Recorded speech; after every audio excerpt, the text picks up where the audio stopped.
Alexandre Garcia, que é um jornalista considerado professor dos jornalistas, e esses tempos num evento lá no Palácio do Planalto, eu falando que era gaúcho, ele também é gaúcho, e ele fez a referência, tem um grande amigo lá que é o Fábio Renner, e que faz um trabalho belíssimo. Isso, palavras do Alexandre Garcia. Então, para mim sempre muito bom estar em Camaquã, e aqui na Rádio Acústica, inclusive antes de eu ser eleito deputado federal, tive uma oportunidade aqui numa palestra.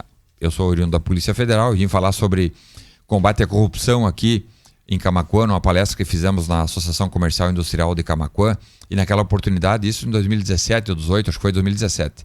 E aí tive a oportunidade de estar aqui com o Fábio Renner, conversando e falando com os ouvintes da Rádio Acústica, de modo que, para mim, é motivo de muita satisfação estar aqui hoje em Camaquã, falando com vocês, Gil.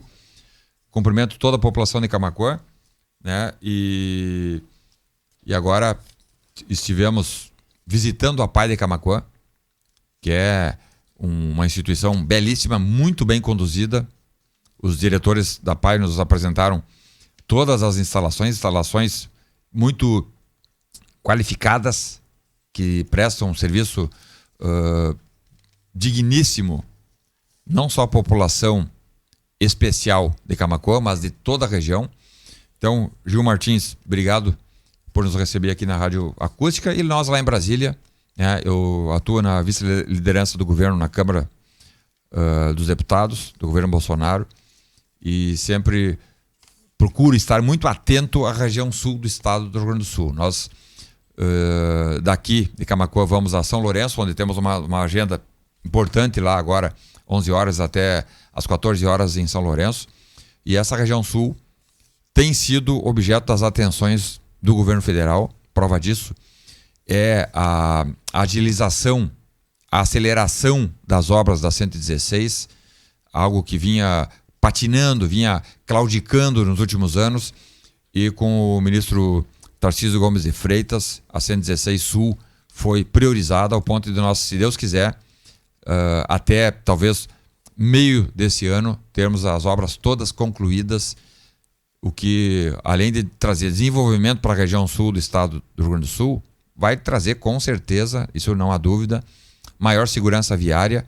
Uma estrada com esse movimento não podia ter uma via simples de tráfego, e agora com a duplicação, essa região toda, a partir de Porto Alegre até o Rio Grande, terá um fluxo mais rápido, mais barato, porque afinal de contas, com a diminuição do tempo de deslocamento da 116 Sul, diminuindo o tempo, diminui-se custo, diminui-se a incidência de acidentes, porque com a duplicação a segurança passa a ser algo concreto, porque nós não tínhamos a segurança. Aliás, o número de acidentes aqui eram números recordes, de modo então que eu fico muito grato em estar em Camaquã, e em especial muito grato de estar sendo recebido Gil Martins, Fábio Renner, toda a equipe aqui da Rádio Acústica, né? Sempre muitos apoiadores nossos aqui de Camaquã, e então, mais uma vez, cumprimentos à população de Camaquã. Bom, mas hoje na sua visita à PAI, além de conhecer as instalações, você trouxe uma boa notícia, né, para toda aquela comunidade. Nós estamos apresentando uma emenda de R$100 mil para a PAI, é uma emenda para custeio, que eles usam, podem usar para pagar despesas em geral, não é para investimento. Então, porque muitas vezes nós temos recursos federais para investimento, para comprar um equipamento, para comprar uma ambulância, uma van, etc. E esse tipo de instituição precisa muito de dinheiro para pagar fornecedores, para pagar energia elétrica, para pagar despesa com água, né? E acaba que não tem esse recurso. E nós conseguimos então fazer essa destinação de R$100 mil, que é para custeio, né? Para que a administração da PAI possa saldar seus compromissos e com isso estar cada vez mais atendendo com toda a dedicação a população especial aqui de Camaquã e região, porque não é só a PAI de Camaquã, atende 5 municípios da região, né? E por isso estamos sempre muito atentos e ajudamos agora e vamos continuar ajudando. Estivemos agora com os diretores da PAI, o Francisco e o Chico, os dois Franciscos, e nos comprometemos a continuar ajudando. Eles têm ali uns projetos muito importantes e nós temos Camaquã, através da PAI, recursos que ainda em 2021 chegarão. Bom, na sua palestra que você concedeu aqui na cidade de Camaquã um tempo atrás, você falava sobre essa busca, né, de combate à corrupção. Hoje, como deputado, como é que você vê, como é que é o seu trabalho, né, em torno desse assunto? Nós temos, considerando a minha origem na Polícia Federal, nós temos buscado priorizar ações voltadas à segurança pública. Uhum. E aí entra corrupção, mas também entra crimes violentos, né? Temos algumas ações voltadas ao combate, por exemplo, do abigeato, que aqui na região sul do estado, por exemplo, é muito forte, ainda é muito forte, com todas as ações da Brigada Militar e da Polícia Civil. Nós temos aqui no Rio Grande do Sul uma delegacia, acho que é o único estado do Brasil que possui uma delegacia especializada em enfrentamento ao abigeato. Inclusive aqui Camaquã possui uma dessas delegacias. Nós temos Bagé, se não me engano, temos aqui Alegrete. na cidade de Camaquã. Temos várias, né, que são. Então nós temos um trabalho muito importante tem procurado sido realizado. fazer um aprofundamento nessa questão, e aí eu apresentei 3 projetos de lei na Câmara dos Deputados que já estão tramitando na Comissão de Segurança Pública, inclusive da Câmara, buscando o primeiro, impedir arbitramento de fiança para receptadores, porque sem receptador não há abigeato, né? O sujeito não vai fazer o abate do gado se não tiver para quem vender, porque esses números nós temos já levantados. Apenas 10% do abigeato é para alimentação familiar, como se fosse um crime famélico. 90% do abigeato cometido no Rio Grande do Sul, em especial, porque o abigeato ele é muito comum no Rio Grande do Sul, nos estados, até porque o Rio Grande do Sul é muito forte na pecuária. 90% do abigeato é para comércio.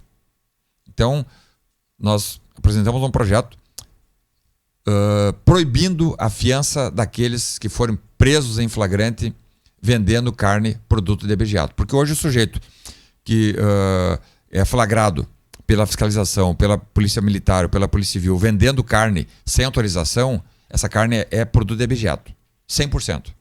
Porque senão ela obedece canais de fiscalização via frigoríficos ou mesmo em abatedouros que não são ligados a frigorífico, mesmo assim tem a fiscalização estadual e federal. Então, se a carne está sendo vendida num açougue ou num mercado sem fiscalização, é porque ela é produto de furto ou de roubo.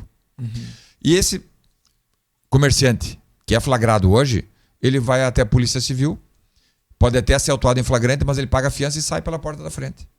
Então, eu apresentei o projeto para que nessas situações ele não possa pagar fiança, ele fique preso até o trânsito em julgado, ou até a sentença judicial, para, nessa ação mais dura, prevenirmos, né?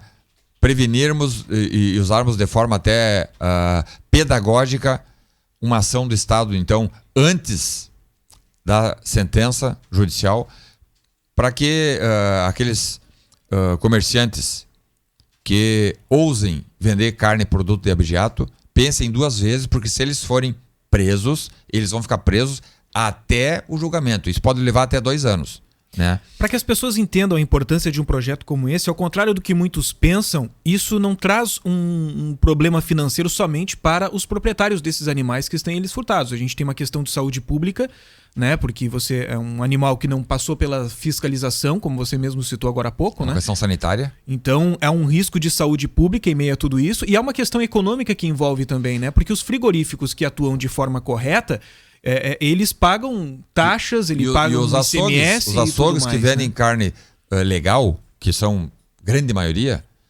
ou supermercados, que também são grande maioria, eles acabam sendo prejudicados. Porque tu vai num estabelecimento comercial que vende carne roubada, produto de furto ou de abigeato, a carne é metade do preço.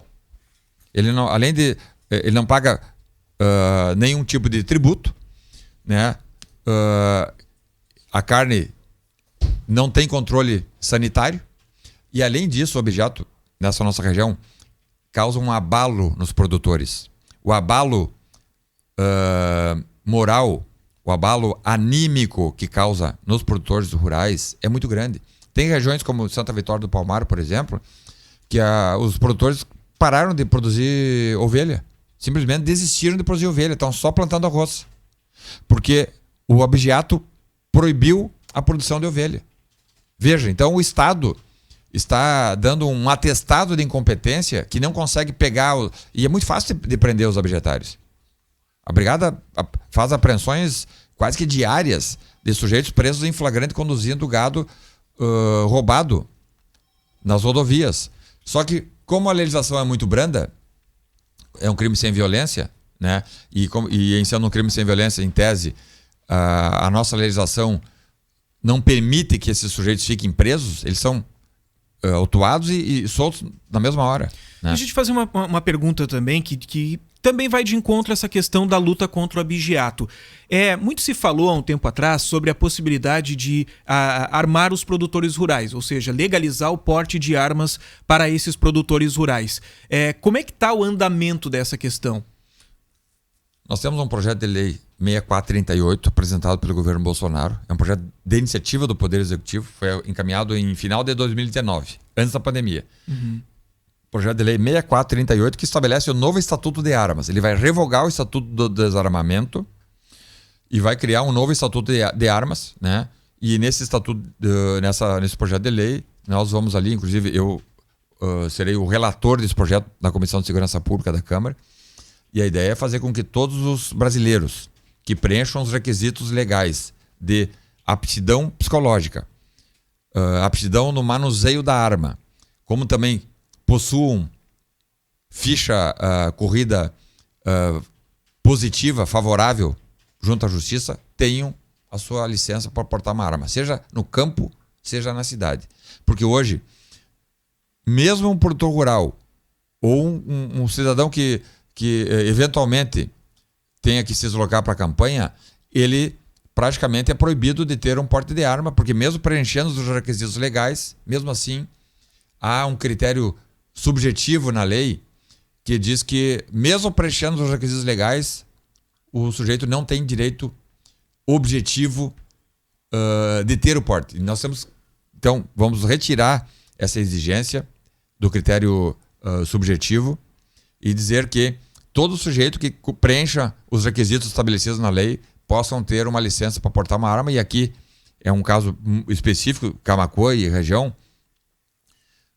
estâncias aí ou propriedades rurais que ficam aí 40, 50, 60 quilômetros da sede de Camaquã, ou seja, fora da área de policiamento, e que não tem à disposição no 190 a polícia militar ou a polícia para dar guarida em situações de emergência. Então, nessa situação, nós sim temos que ter aqueles que quiserem, claro, não será obrigatório, aqueles que quiserem ter um porte de arma, de terem uma arma para fazer a defesa da sua família, a sua defesa pessoal ou a defesa da sua propriedade, terão essa condição através do projeto de lei 6438. Acompanhem. 6438 de 2019. O senhor trouxe uma informação bem importante para esclarecer as pessoas que estão nos acompanhando agora. Ao contrário do que vem sendo difundido de forma errada, muitas vezes em redes sociais, em outros locais, essa proposta não é armar todo mundo, não é colocar uma arma na mão de todo mundo. Claro que não. É você possibilitar que as pessoas que atendem os requisitos e que tenham interesse em adquirir uma arma, elas possam ter, porque hoje você tem essa dificuldade muitas vezes. Há uma narrativa aí... malandra, eu diria, se me permitir a palavra, uma narrativa malandra de agentes políticos da esquerda ou da oposição, ou até mesmo de parte da imprensa do centro do país, dando conta de que esse projeto vai liberar geral. Não, isso é uma mentira. O projeto vai sim trazer racionalidade à questão armamentista no Brasil, que hoje há preconceitos muito fortes dentro desse processo, de modo que hoje, para o sujeito ter uma arma, ter uma arma registrada é quase impossível, né? O mundo criminoso, a vagabundagem, tem arma de todo tipo de calibre, de todo tipo de porte, E o cidadão de bem não tem. Então nós queremos inverter essa lógica. Quem não pode ter arma de qualquer espécie no Brasil é o crime organizado, a vagabundagem, os delinquentes que estão aí cometendo crimes em geral. O cidadão de bem, aliás, para ele ter uma arma e para ele ter uma licença de porte de arma, ele tem que ter a renovação, e essa renovação vai ser feita somente para aqueles que comprovem que tem condições de portar uma arma, né? Então a intenção nossa é inverter essa lógica, fazer com que os cidadãos de bem possam ter uma arma, aqueles que quiserem, não é obrigatório, aqueles que quiserem ter uma arma e cumprir os requisitos terão uma arma, né?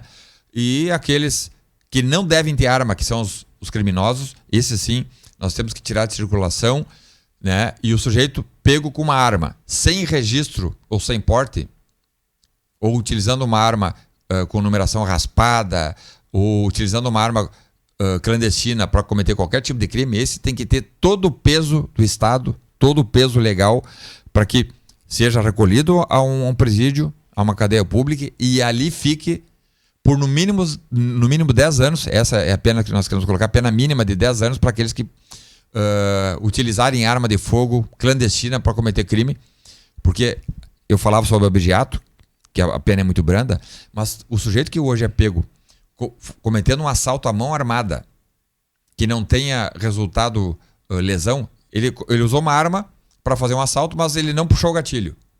Ele não vai ficar preso. Ele não vai ficar preso nem um dia, se ele for primário. Se ele for primário, ele vai ter uma pena inicial de 4 anos, que pode substituir por uma restritiva de direito. E nós queremos justamente apertar. O sujeito agora, se ele usou uma arma para cometer um assalto, independente de ter puxado o gatilho ou não, ele vai ficar 10 anos recolhido. Tudo com aquele caráter pedagógico, como eu falei lá na questão do abigeato, para que ele pense 2 vezes em sair fazendo atrocidades aí mundo afora, e com isso nós tenhamos um país mais seguro, um país onde os empreendedores e a sociedade em geral possa sair com liberdade, sem ter a preocupação que vigora hoje, praticamente de sul a norte do país, de que a qualquer momento pode estar sendo sujeito de um assalto, ou de um arrombamento, ou até mesmo de um latrocínio, porque em região de campanha como a nossa, aqui no Rio Grande do Sul, tem ocorrido muito latrocínio. As quadrilhas ocupam propriedades rurais, chegam ali, se for preciso, eles matam os proprietários para levar, às vezes, uma caminhoneta, para levar, às vezes, um trator, uma colheitadeira, né? Então, o objetivo nosso é apertar o cerco contra a vagabundagem, contra os criminosos, e, por outro lado, possibilitar que os cidadãos de bem possam ter uma arma para defender a sua propriedade, para defender a sua família ou para defender a sua integridade física pessoal. Bom, a gente sabe que o seu espaço aqui ele é curto, né? Você já tem um compromisso em São Lourenço do Sul e tem toda aquela questão do deslocamento até chegar a tempo lá naquele município. Mas antes da gente encerrarmos a nossa entrevista, tem um projeto novo, né? Um projeto de lei novo que foi apresentado para o senhor, que ele é um fato que eu não tenho conhecimento de algum outro parlamentar tenha apresentado um projeto dessa magnitude. Ele criminaliza o crime de incesto aqui no nosso país. Eu gostaria que o senhor explicasse um pouco os motivos que o levaram a apresentar este projeto, né? Falar um pouco sobre o embasamento dele que foi apresentado para a ministra Damares. É um projeto inovador. Por incrível que pareça, o incesto no Brasil ainda não era criminalizado. Na maioria dos países é. E o Brasil não. E o que eu quero dizer com isso? Que o pai, o avô, o tio que abusa de um parente de maior, ou seja, que tenha mais de 18 anos, ele hoje não comete crime nenhum. Porque o pai que abusa de uma filha ou de um filho, enfim, de menor, ele comete o estupro, né? Se for independente de consentimento, com mais de 14 anos. E se o filho for menor de 14 anos, mesmo que tenha consentimento, o estupro é presumido. Então, quando é de menor, já tem prisão legal, estupro. Graças ao Estatuto da Criança e do Adolescente. Exato. E o Código Penal também estabelece. Sim. O Código Penal fala nos crimes de liberdade, contra a liberdade sexual e estabelece pena para o artigo 313 do Código Penal. Mas No caso da criança sendo de maior, não é nada. Não é crime nenhum. Então nós apresentamos um projeto de lei cuja parceria encontra guarida no Ministério da ministra Damares. Ela tem nos ajudado, inclusive, na confecção do projeto, com os técnicos lá do Ministério da ministra Damares, que cuida da questão da criança e do adolescente, com o objetivo de, então, criminalizar, colocar na cadeia pais que, porventura, se relacionem com filhas ou filhos, né? Aqui no Rio Grande do Sul até isso não é normal, mas lá no norte do país é algo muito normal. Até pela falta de instrução, pela subordinação financeira da filha para com o pai namora a filha. Mas infelizmente até aqui no Rio Grande do Sul, semana passada a gente trouxe uma informação que chocou a nossa comunidade aqui. Não foi um caso que aconteceu em Camaquã, foi no nosso estado, envolvendo um avô e uma neta. Exato. Mas nesse caso a neta ainda era de menor, então ali ele cometeu um estupro. Mas se ela fosse de maior, não cometeria nada, né?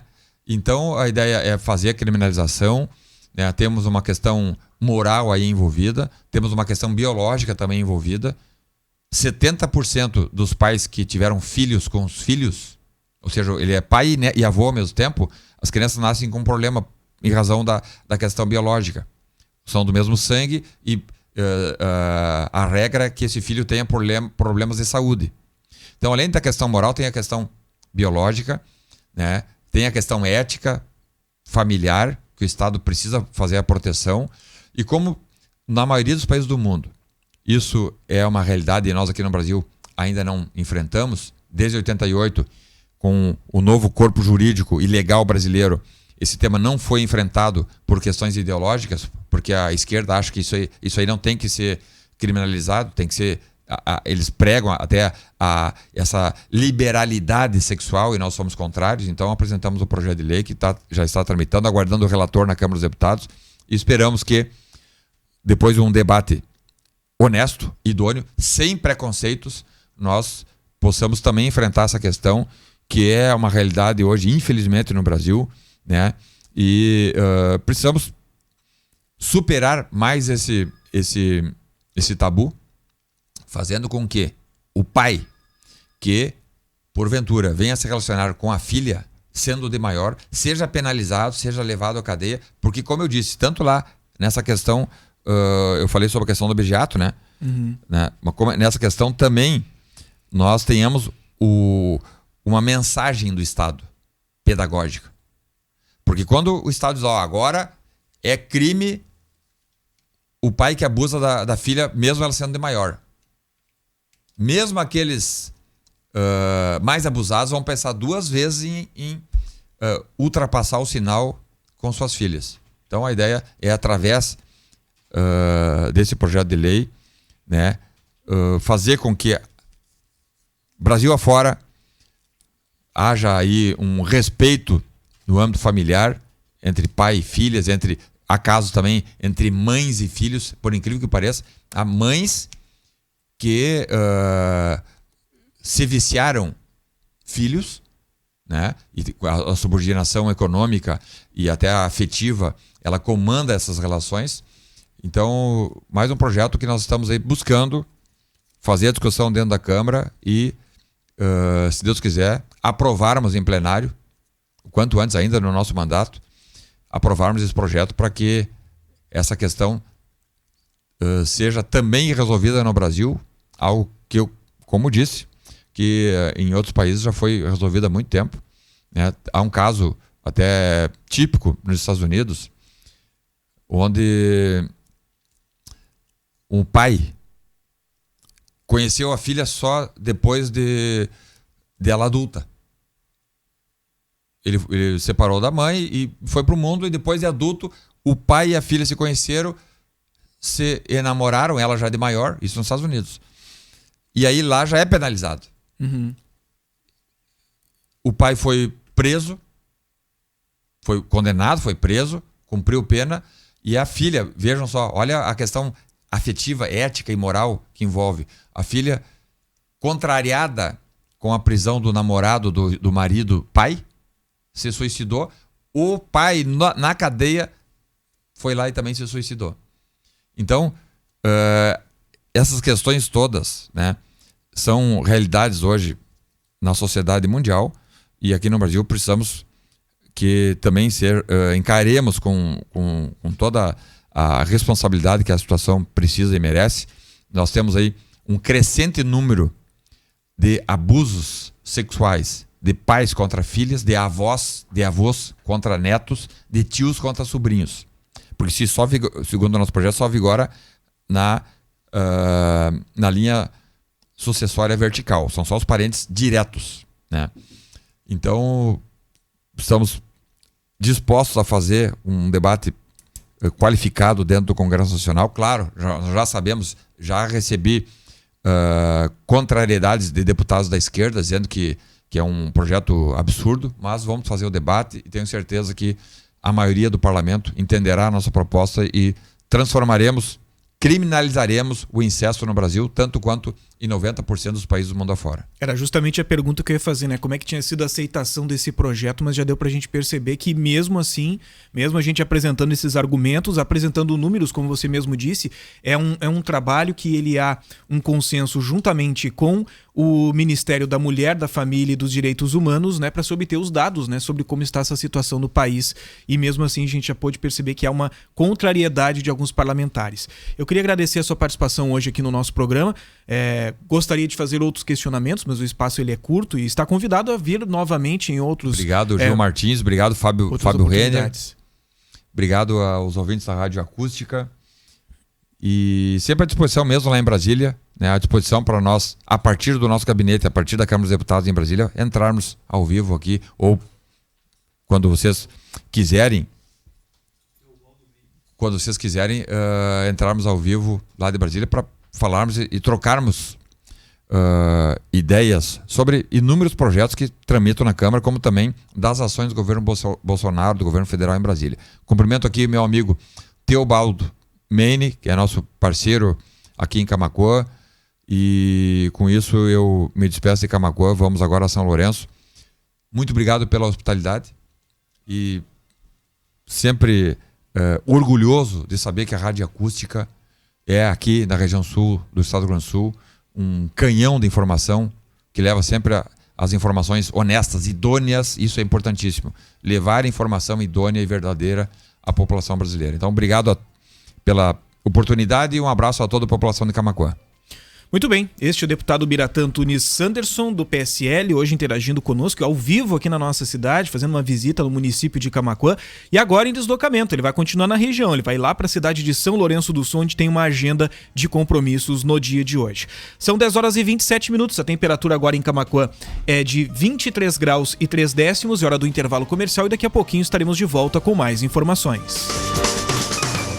Programas com jornalismo diferenciado, debates, entrevistas e a interatividade com o ouvinte. A acústica faz a diferença no rádio regional.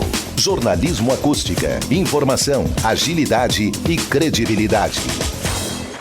Salve já o novo WhatsApp da Acústica. 51986369700. Acústica e a hora certa. 10h28. Precisando de dinheiro? Conheça o empréstimo das Lojas Colombo. Rápido, fácil e com as melhores taxas do mercado. Não precisa ter conta em banco e nem avalista. Realize hoje mesmo sua simulação pelo WhatsApp. Acesse o colombo.com.br, clique no link Nossas Lojas, escolha o consultor de sua preferência. Lojas Colombo, o empréstimo ideal para você. Na Colombo, você compra como quiser, no colombo.com.br, app ou pelo WhatsApp dos vendedores. Lojas Colombo. Choque Eletrônicos, loja referência em TV pela internet, smartwatch, Alexa, linha JBL, fones de ouvido, caixas de som, carregadores, controles remotos e cabos. Na Choque Eletrônicos você encontra capinhas e películas de vidro para celular por apenas R$10. Choque Eletrônicos, Rua Júlio de Castilhos, 662. WhatsApp 51999344291. Precisando de óculos para ver de longe longe e de perto? Na Óticas Carol, você compra um par de lentes multifocais Varilux e ganha outro. E ainda concorre a 10 sorteios de R$10 mil. Varilux em dobro, com sorteio de R$100 mil em prêmios só na Carol. De longe, a melhor promoção. De perto também. Varilux em dobro é Carol em dobro para cada um. Consulte o regulamento na Óticas Carol mais perto de você. São mais de 1.400 lojas em todo o Brasil. Com a pandemia do coronavírus, pessoas e ambientes ficam mais expostas ao vírus. Utilize o método eficaz de controle. A Real Expurgo trabalha com sanitização em escolas, creches, supermercados, condomínios e indústrias de alimentos. Real Expurgo, há mais de 20 anos voltada a fornecer soluções de alta eficiência. BR-116, km 395, Distrito Industrial de Camaquã. Fone 99984-7043 ou 3671-4342. Saiba mais em realexpurgo.com.br. Está pensando em realizar uma cirurgia plástica em Camaquã ou Porto Alegre? Cirurgia das pálpebras, otoplastia, lifting facial ou rinoplastia? Saiba que o Dr. Alan Silveira é membro da Sociedade Brasileira de Cirurgia Plástica e especialista em cirurgia plástica estética e reparadora. Agendamentos e informações na Clínica Médica Camaquã pelos fones 3671-2421 ou 3671-4852. Faça a sua cirurgia com segurança. Cirurgia plástica é com cirurgião plástico. Nesse Dia das Mães, que tal escolher um presente especial do Boticário para surpreender quem sempre cuidou de você? São mais de 40 opções de presentes para deixar o dia da sua mãe ainda mais lindo. Tem o kit Lily, Elysée, Liz e muitos outros a partir de R$ 32,90. Passe em uma loja, procure um revendedor, compre pelo site ou WhatsApp e receba os seus produtos em segurança. Esse Dia das Mães, presente é o Boticário. Onde tem amor, tem beleza. Promoção válida até 9 de maio ou enquanto durarem os estoques. Neste momento, mais do que nunca, é hora de valorizarmos a nossa terra. É momento para apoiarmos a economia local. Valorizarmos a nossa cultura, a nossa arquitetura, as nossas belezas naturais, a nossa gente. Valorizarmos a nossa história e o que é daqui. Dessa maneira, também valorizamos os nossos empregos, as nossas